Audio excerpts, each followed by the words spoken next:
Have you ever considered including a Cyclop in your fantasy setting? Or at least a variation of a Cyclop? These guys are arguably the most famous and recognizable of all monsters in the tales of Greek mythology. It can be a very heavy lore-driven creature that can truly invoke your fantasy world with depth and history. So in today's video, we'll look into the Greek mythology around the Cyclops and see what inspiration can be drawn from it. Let's get into it.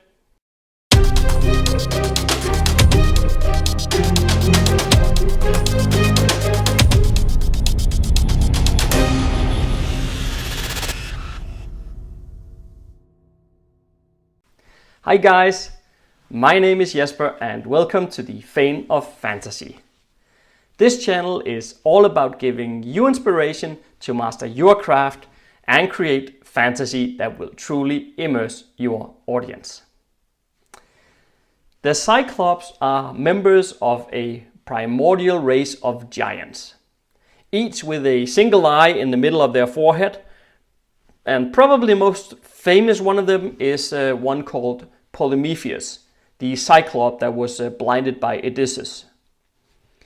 The Cyclops were generally considered the sons of Titans, of the Titans called Uranus and Gaia, but according to Homer, Polyphemus was the son of Poseidon, and the other Cyclops were his brothers.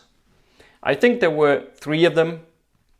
There was Arges, the deity of thunderbolt, Steropes, deity of lightning, and then Brontes, deity of thunder. But who knows what to believe from these Greek philosophers. The Cyclops were strong, stubborn, and abrupt of emotion. Collectively, they eventually became synonymous with brute strength and power, and their name was invoked in connection with massive masonry. They were actually often pictured at their forges. They simply led a lawless life, possessing neither social manners nor fear for the gods. So if we go by the notion of Uranus being their father, he was the supreme deity of the cosmos, then they would soon learn their place. Because you see, Uranus had a particular lack of paternal instincts. I mean, he had a quite nasty habit of keeping all of his children imprisoned inside their mother, Gaia, the deity of Earth, who wasn't quite happy about that either. When the Titan Cronus then decided to help his mother, Gaia, by overthrowing his father, Uranus, the Cyclops found out that they were no better off with Cronus than they had been with Uranus, because he just imprisoned them in Tartarus instead. And Tartarus is the Greek underworld. And not only that, they were being guarded by the female dragon Campi. Talk about bad luck. The god Zeus was also quite tired of his father, who also happened to be the Titan Cronus, and overthrow him. And then he released the Cyclops from the dark pits of Tartarus. The Cyclops repaid Zeus with a thank you gift of thunder and lightning. They also gifted the gods Poseidon with his trident and Hades with the helmet of darkness, which is basically could turn him invisible. This is the same helmet that Hades later gave to Perseus on his quest to kill the Medusa. They all worked together and killed the Titans, so all was great, right? Nope. The Cyclops had also given Apollo the bow and arrows of sun rays, which might have proven a fatal mistake. You see, powerful as the Cyclops were, they weren't immortal, and they were struck down by the Olympian god Apollo in retribution for the killing of his own son Asclepius, who Zeus killed with the Cyclop-forged thunderbolt. Apparently Asclepius had been on the verge of curing death when he was killed, and I guess that is something Zeus believes reserved for the gods or something. So what do? Well, kill off the man, of course. What else? A new generation of Cyclops later appeared, who were believed to be the children of Poseidon, and it's within this generation of Cyclops that we find the famous Polyphemus, who battles it out with Odysseus. You remember how Odysseus blinded Polyphemus with a pointed spit whilst the Cyclop, I think he was drunk, right? Something like that. And then we have all the dressing out as sheeps and all that stuff. Leave it alone.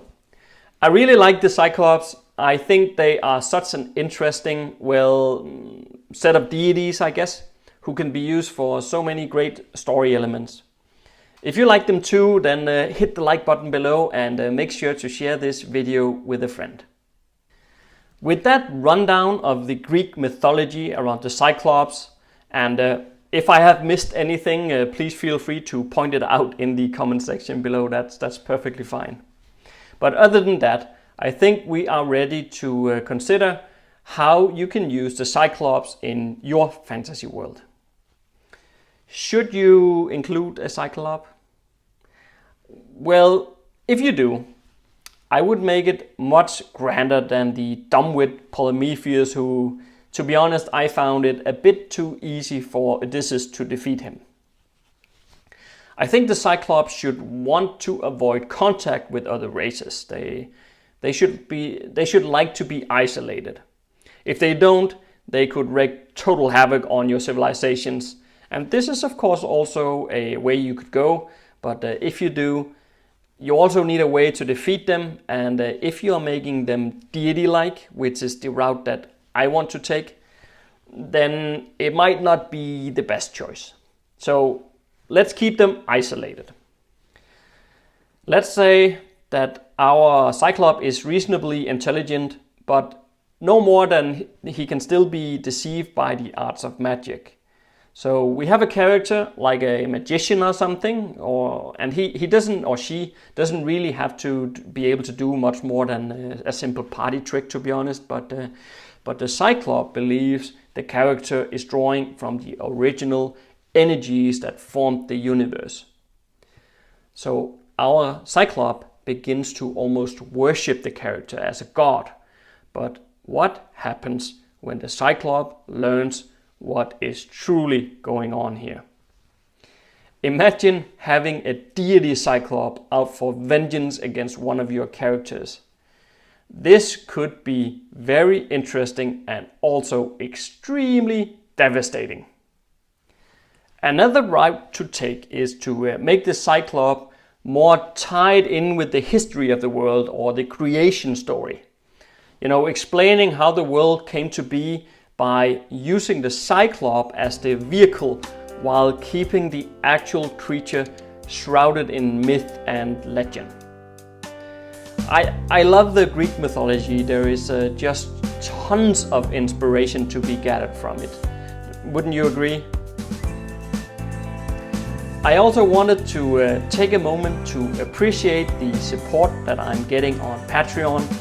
You are my main people, so thank you so much, because it allows me to focus on producing better and better quality for these videos. If this is your first time visiting the Fane of Fantasy, then do make sure to subscribe to get your dose of fantasy every week. Happy holidays and stay safe out there, and see you next Monday.